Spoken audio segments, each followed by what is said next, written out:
All right, hey, how's it going? Welcome back to Rockstar Garage. We are under the SEMA crunch right now. We're getting stuff done, but we are coming down to the wire on some of these builds.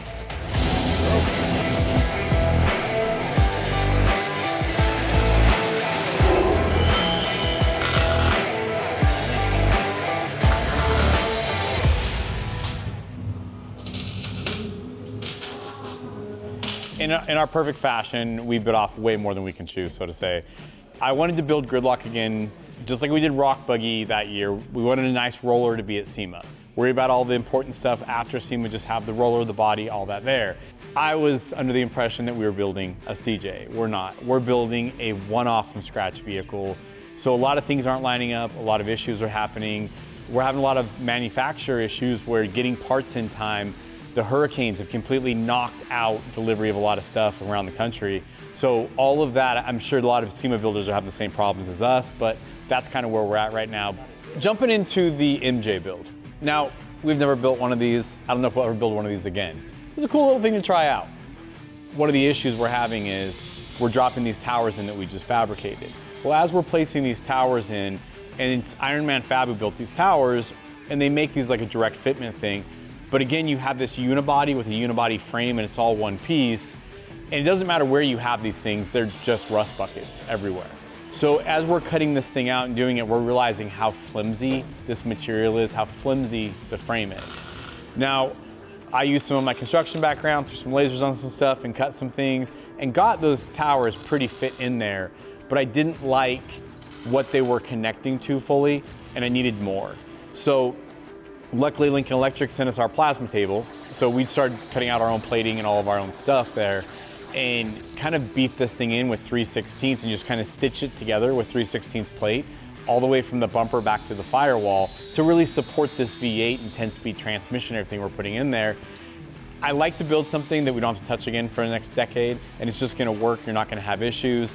And I've seen a lot of mounts fail on a lot of my Ambassador rigs that weren't built right, like on the XJs and things like that because they're so thin and brittle, kind of like the Bug was. So we reinforced all that. Now, it does show us again how much more work is gonna go into this build than we normally thought. We're looking, usually at frames and bodies and things like that. Now we have a unibody that's all one piece. And although we got all that done, we have everything strapped in there on the tail end because we can't mount the rest of it because we don't have a bed. And there you go. Oh, push it back. Watch your head right there. Keep going. Woo, that's a tight fit. Sexy, wet seat. All right, hang on, hang on. Okay. Slowly push it towards me. Okay. Right there, go down. We're gonna have to go back towards you in a second too, a little bit. Yeah. Okay, it needs to come back towards you a little bit now. Right there. Sure. Nothing up here. Ooh. All right, we need to get this thing centered. Yep, we're good right there. It's gonna bounce off of this.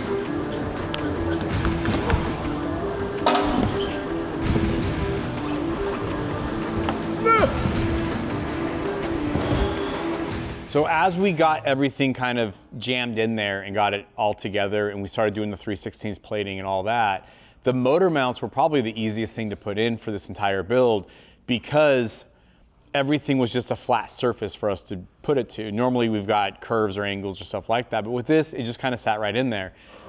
Arts and crafts.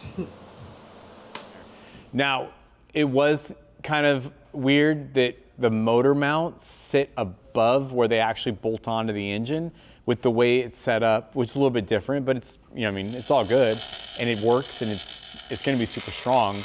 But that was a little, thing to figure out.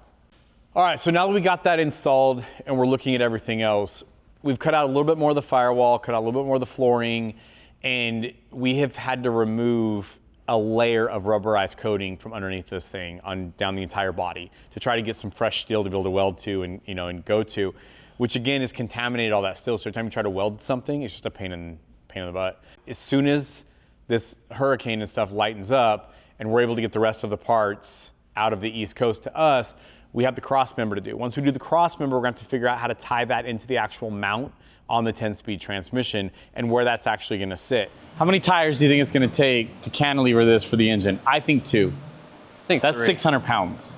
No, that's with wheels. Yeah, but still, like, but you're so far back. Let's try 2, All right. and we'll see where it goes from there.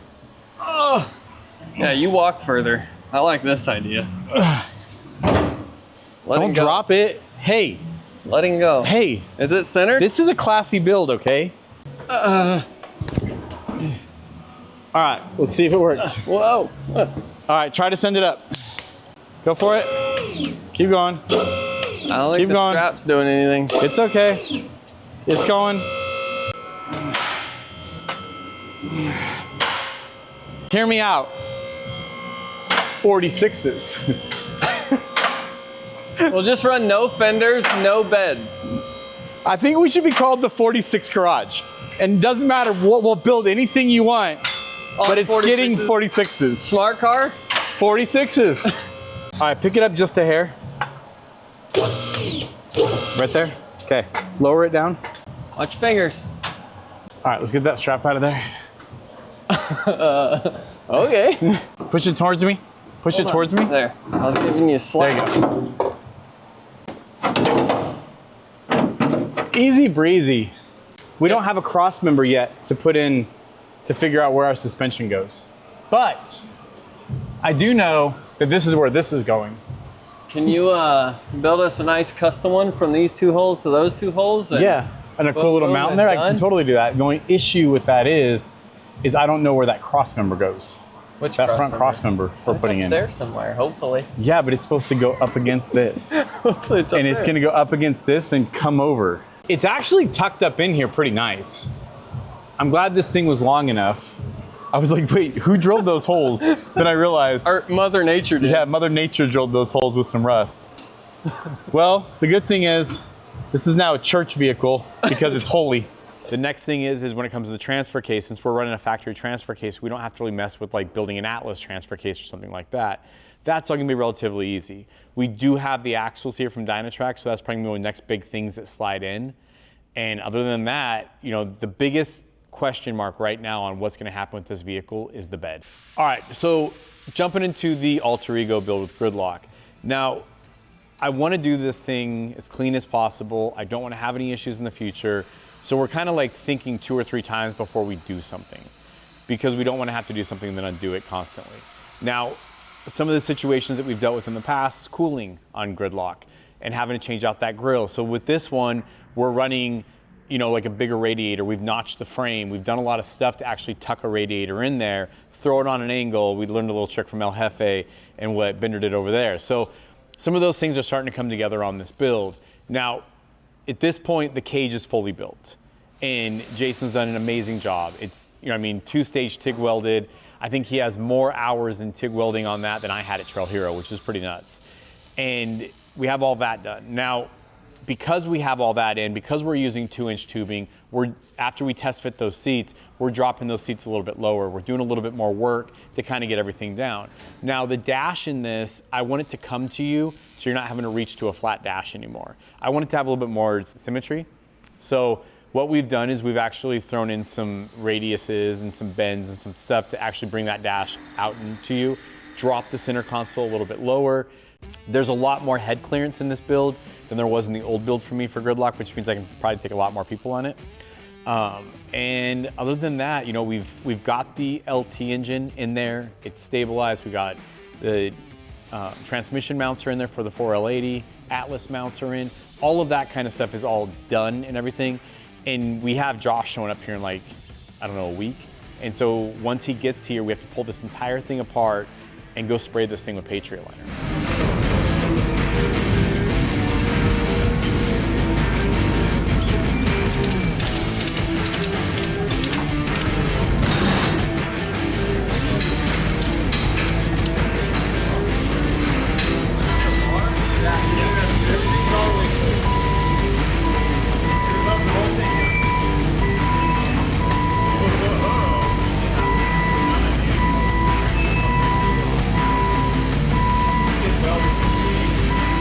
All right, so it is Friday before our spray with Patriot liner. We are still waiting for a bed right now for the MJ. I've called Bowen and I've called Scosh, and I've basically just told them the news that because of the weather, because of everything that's going on, and wanting to really build something that's not hacked together, I am pulling the plug on the MJ build for SEMA. I'm not gonna rush this thing. It's gonna be a $250,000 overlander. We're not gonna trash this thing just to try to get it to a show. So we're gonna hold off on it. As soon as the bed gets here, we're gonna go through it. But it's gonna give us a lot more time to take our time on that build as well, which that's what I want. I want a quality build to come out of the garage, not a rush build. Now that's gonna turn all of our focus over to Gridlock Alter Ego to get ready and get sprayed. It's pretty ready, it's pretty good to go. A lot of parts are already at powder coat, kind of getting wrapped up there. Stuff's gonna be coming back shortly. There are gonna be some things that we powder coat and have to spray at the same time. So we have some of that going on. We have doors coming in from Renata Machine out of Europe right now for this, which I'm super excited about. They're hand-built aluminum doors. We've been talking to those guys for years, and they've always wanted to get a set of doors on a build. Those are stuck in customs right now. So we're supposed to have those doors here Monday morning and be spraying Monday morning. So we're gonna see which one starts first. Maybe we'll just slide those doors in at the end. Josh won't care.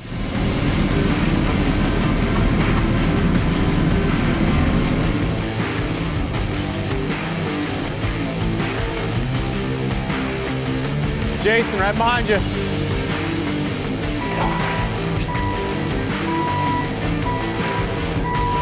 So the good news is we get to spray it after SEMA now. Okay. So now we can spray that whole thing. That? Yeah. I don't want to spray that. You want to spray any of it? No. Like how about the Spray top? the bed. Yeah, like the bed, maybe the top. Pretty good. Spray the outside. Well, we're doing the gray. Like the Battleship gray on a but like on a contrast with this would look really good. Oh, so do the liner gray. Yeah. Like we can do the inside and here black, but if we did some gray out here and just like brought it in, even like maybe just like these or something, just something that tied this in What if we removed all the doors? and just sprayed everything except the doors. Everything and then put the black doors back on it.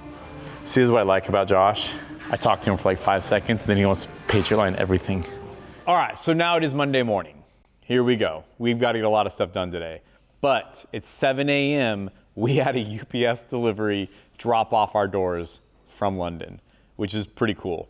Problem, they're solid aluminum and there's some damage to one of the doors. Good thing is Lincoln Electric just sent us that pretty TIG welder. Now we can weld aluminum. So Jason's gonna knock that out, get that all dialed in.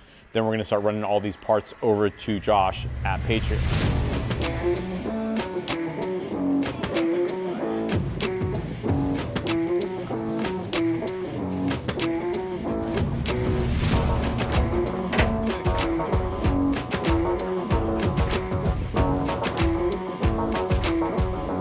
Hey guys, Josh here from Patriot Liner. We're in SoCal finishing up the Gridlock spray.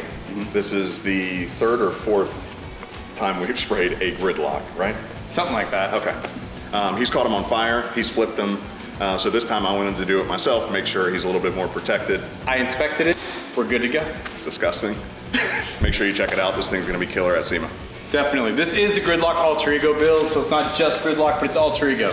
Everything we've taken the last 5 years, from the rollovers, the crashes, the bangs, the blow-ups, fires. everything fires, we have put into the energy into this new build to make it faster, wider, longer, better, more horsepower, everything. So, Stronger. coolest thing about it though is, it's still Patriot liner. It is. So the first coat of top coat's on there. We're gonna let it tack up for a few minutes and then we'll finish it out.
Now, a lot of people have asked me if we're gonna change the color of Gridlock or what we're gonna do with this new build.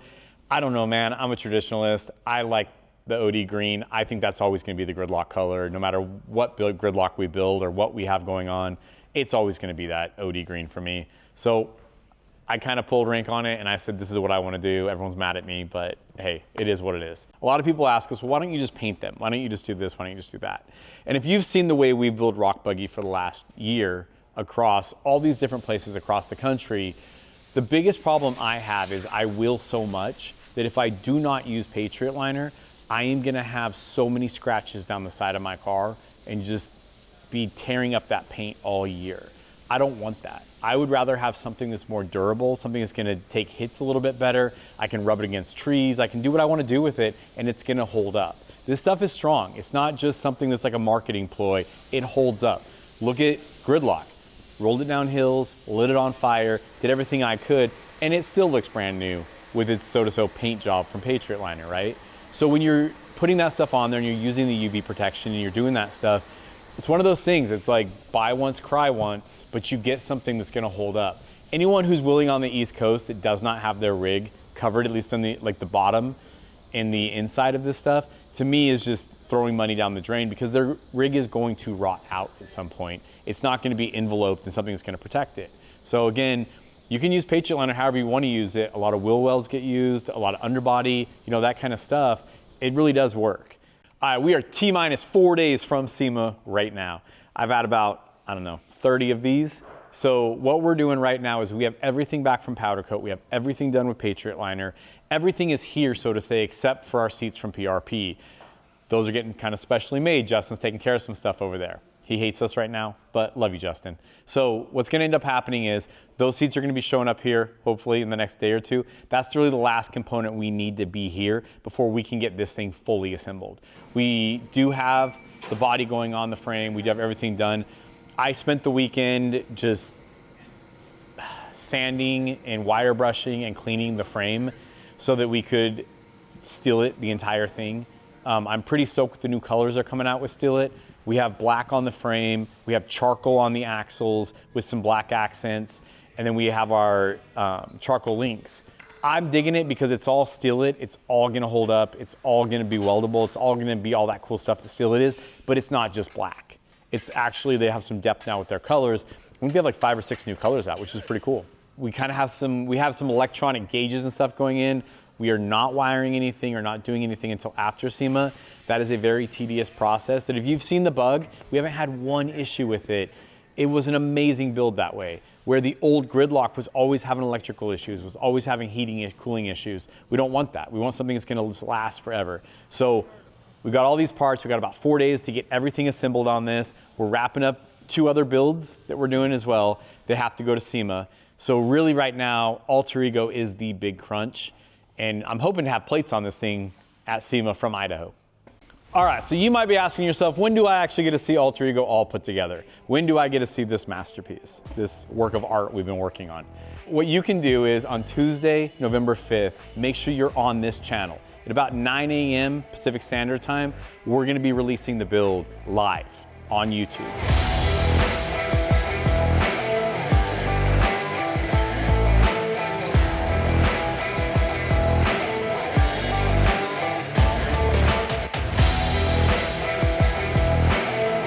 If you haven't, make sure you subscribe so you're getting notifications and everything so you can see when we're going live.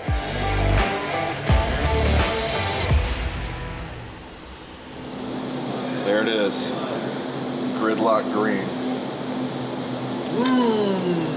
Top secret. Actually called Palo Verde. Available at any Patriot liner store. You want to put like some chili powder in there? Tahini? Oh no, chili peas, my signature. Not anymore.